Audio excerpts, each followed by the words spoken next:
Hi, good. Greg Gianforte with Montana Governor.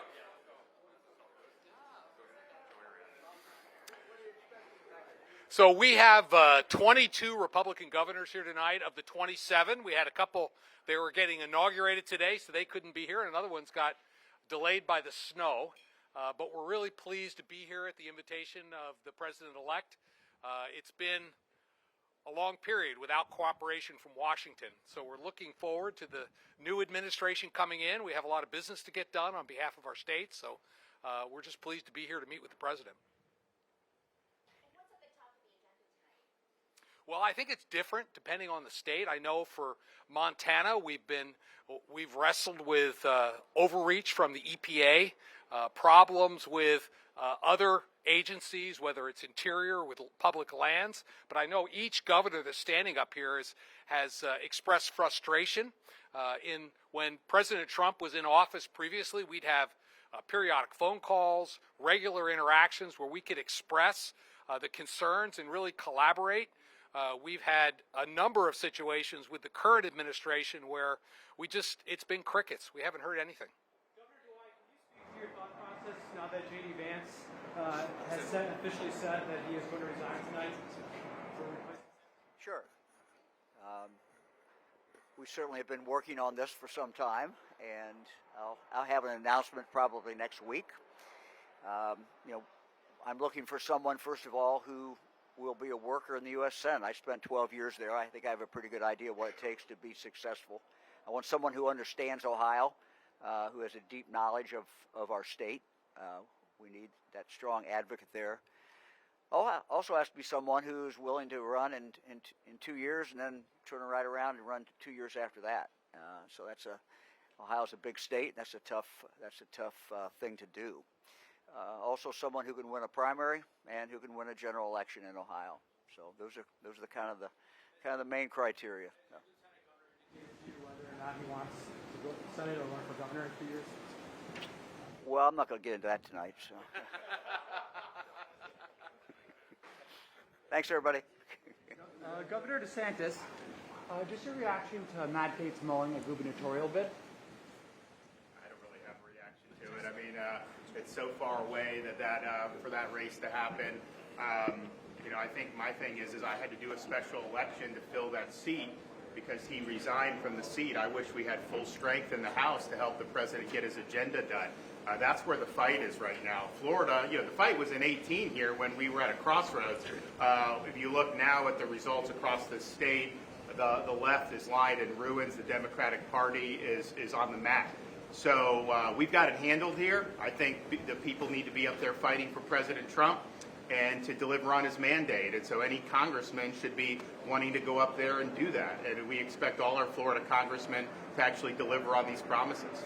Governor DeSantis, have you and President Trump spoken about the possibility of you serving as Secretary of Defense? We speak frequently. We haven't really gone into any particulars on anything. I think we're looking forward to being able to be helpful in any way we can. Clearly, as governor, I think we'll have a better future these next couple of years than we've had the last 4. Our success in Florida has been in spite of the Biden administration, not because of it. Now I think we're going to get some good runway, and so I think that'll be really the substance of the conversation tonight. Governor, would you be interested in that job of Defense Secretary should the Texas nomination proclamation here in the United States succeed next week? So, I've not asked for any position. I've not been offered any position. I've got a great job. I think the president has a unique opportunity to deliver big wins for the American people. As part of that, his agenda, which I agree with wholeheartedly, on reconstituting the military away from the social agenda and towards being able to deliver lethal force to be able to deter our enemies and achieve peace through strength is vitally important. I want him to be able to succeed in that. I think he has the ability to succeed in that. I think he's very serious in succeeding in that. And just as somebody who served, yesteryear, I think the military culture has changed in the last 20 years, and I don't think it's been for the better. So there's a lot of work to do, and I think he's got a lot of great people in national security that are going to be helping him. I'll be rooting for his success, but in terms of anything for me, like I said, I haven't asked for anything, and I've not been offered anything. Governor DeSantis, do you guys intend to get get some counsel or run your selection by the president before making a choice on your selection for Senate? I didn't. Go ahead. Go ahead. I didn't hear you talking. Well, we speak frequently. I'll speak with him tonight. I'm going to be with him in a couple days after this. And obviously, the one thing I've told them is you're going to have somebody up there that's going to help you deliver on the mandate that you've received from the American people. I think that that's very important. And I think that's what the people of Florida voted for. And I think that they deserve a United States Senate that's going to fight for those policies. And so that'll be something that'll be guaranteed. But we also got to have somebody that understands the state of Florida, understands some of our unique challenges and our unique needs, and is going to be able to be attentive to that. And then, of course, have an overall philosophy beyond just with this presidential election. This will be someone that could run in 2 years and then run after that and potentially be up there a long time. So you may be up there under Democrat presidents in the future. Hopefully not, but maybe. You may be up there under different Republican presidents. We want somebody that's got that solid philosophical foundation that's going to be true to the principles that I think have made this country great. So we'll be doing, incidentally, I mean, people have been asking me, there is no vacancy in the state of Florida in the United States Senate. I talked to Marco shortly after he got nominated, and his intention, and I think it was absolutely the right decision, is to resign effective on appointment as Secretary of State. That will likely be January 20th. Certainly, I don't think much later than that. And so we'll have somebody teed up, ready to go when the new administration begins. And so that will happen, just like I said it would, sometime in the middle of January. Governor Youngkin, do you think it's helpful for President-elect Donald Trump to be attacking Governor Newsom in the middle of what we're seeing in California right now? Well, first of all, a governor's primary responsibility is to go to work to keep their state safe. And I have to say, one of the things we talk about as governors all the time is preparing and responding and then recovering after a natural disaster. What's been happening in Los Angeles has been horrific. And I think first and foremost, our hearts pour out to all of those folks who have lost their homes, lost their livelihoods, and are really being driven out. I also believe that there does need to be some action. And I think that collectively between federal governments and state governments, we all work together to address these things. But let me just go right back to it. What's happening in California right now is absolutely heart-wrenching and horrific. And I think we're going to need help from the entire country in order for them to recover. Does anyone else want to speak to that? Because you all, as governors, obviously deal with emergencies. Often you have to work with the federal government. Sometimes it's your party, sometimes it's not. What do you think about the idea of President-elect Donald Trump criticizing a governor in the middle of a disaster? Well, first of all, I mean, when Donald Trump was president, he responded very strongly to natural disasters. I can tell you he responded very positively in Florida, but he also responded favorably when there were Democrat governors. And I think he understands the importance of these situations. I will note, I mean, you talk about, what you're doing. I remember when we had our hurricanes this past hurricane season. We had Hurricane Helene, and Florida, we're locked and loaded for this. We respond. But then you go to North Carolina, and it was like a third world country all of a sudden. There was no sense of urgency from the federal government. I think the state government didn't do very well. And so I'm sending my assets up there to help rescue people. Florida, the State Guard is up there doing that. And I think the administration was asleep at the switch. Then Milton came, and they knew that they had suffered some political negativity of that.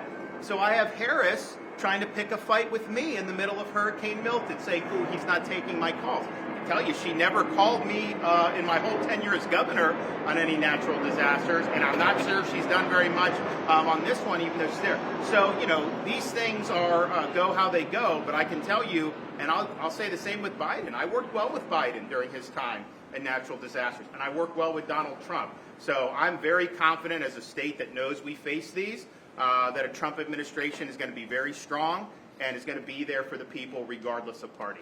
Is it appropriate for the president-elect or a president to be criticizing? Is it appropriate for people in your industry to try to create division and to try to create narratives anytime these things happen? Now, you're not as interested in doing that because Newsom is a D. If Newsom was a Republican, you guys would you would have him nailed to the wall for what they're doing over there. And I know we've dealt with it. We just assume in Florida, anytime something happens, it's going to be politicized by the media. So you guys sitting in judgment of Donald Trump, I mean, excuse me, I think your track record of politicizing these things is very, very bad. Okay, Trump said- last Trump said question. Newsom should resign and that the wildfires are all his fault. So do you agree with those comments?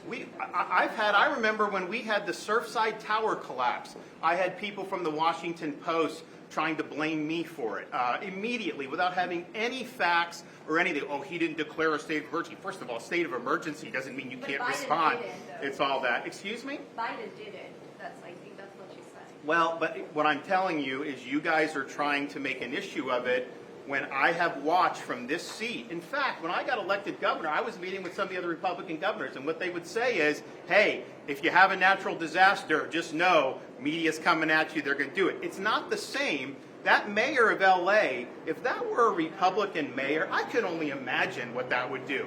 I mean, you know the fires are at high risk and you try to go to Africa or wherever she was to go on some type of voyage. You should have been there preparing and doing that, and yet I don't see a lot of heat being directed in that thing. And so, you know, I'd like to see some balance on how this is done. You could criticize the president-elect, but I think you also have to hold these other people accountable, and I have not seen that. Just pointing out the sentencing So the happening Republican now. governor standing in front of you were thrilled to accept the president-elect's invitation to come here so that we can have a collaborative working relationship, which we have not had for 4 years. So thank you for coming out tonight. Thank you all. Thank you. Thank you.